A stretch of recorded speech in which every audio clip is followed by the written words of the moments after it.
আসসালামু আলাইকুম ওয়া রাহমাতুল্লাহি তাআলা ওয়া বারাকাতুহু। আলহামদুলিল্লাহি হামদাশ শাকিরিন ওয়া নুসাল্লি আলা রাসূলিহিল কারীম। বর্তমান রানিং মাস পবিত্র মুহররম তথা আশুরার মাস। আশুরা শব্দটা আশারাতুন থেকে আসছে। এর অর্থ হলো 10 অথবা এই 10ই মুহররমের সাথে লুকায়িত আছে বহু ধরনের ইতিহাস।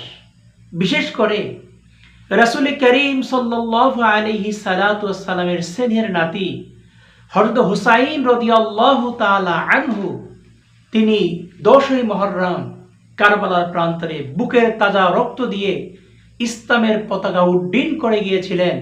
যতগুলো ইতিহাসই আল্লাহ রাব্বুল আলামিন এই মুহররম মাসে ঘটিয়েছেন, সম্পাদন করেছেন, এর ভিতরে সবচাইতে গুরুত্বপূর্ণ, মিনিংফুল এবং ইম্পর্টেন্ট যেই ঘটনা সেটা হলো কারবালার সেই হযরত হুসাইন রাদিয়াল্লাহু তাআলা আনহুর সত্য প্রতিষ্ঠার জন্য জীবন বিসর্জন দেওয়া।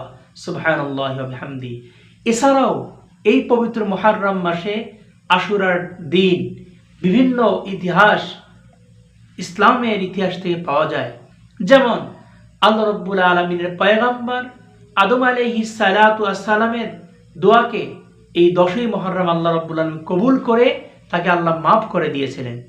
দ্বিতীয়ত আল্লাহ রাব্বুল আলামিনের পয়গম্বর যাকে আদমের সানি বলা হয়, হযরতে নূহ আলাইহিস সালাতু ওয়াস সালামের সেই কিস্তি 40 দিন প্লাবনের পরে জ্যোতি পর্বতের উপরে এই 10ই মুহররমে অবতরণ করেছিল। আল্লাহর পয়গম্বর হযরতে ইউনুস আলাইহিস সালাতু ওয়াস সালামকে আল্লাহ রাব্বুল আলামিন এই 10ই মুহররম মাসের পেট থেকে আবার দুনিয়ার মুখে প্রেরণ করেছিলেন। এরপরে আল্লাহ রাব্বুল আলামিন পয়গম্বর আইয়ুব আলাইহিস সালাতু ওয়াস সালামকে দীর্ঘ 18 বছরের সেই কঠিন ব্যাধি থেকে আল্লাহ এই 10ই মুহররম মুক্তিদান করেছিলেন।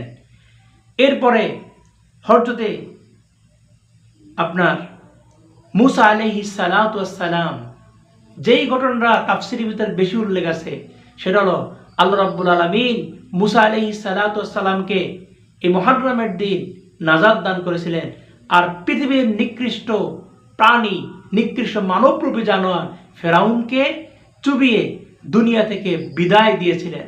এভাবে অসংখ্য অগণিত ঘটনা সংযুক্ত রয়েছে এই আশুরা তথা 10ই মুহররমের সাথে। আল্লাহ রাব্বুল আলামিন আমাদের প্রত্যেকে মুহররমের ফজিলত, মর্তবা, বরকত আমাদের জীবনে দান করুক। আমিন। আসসালামু আলাইকুম ওয়া রাহমাতুল্লাহ।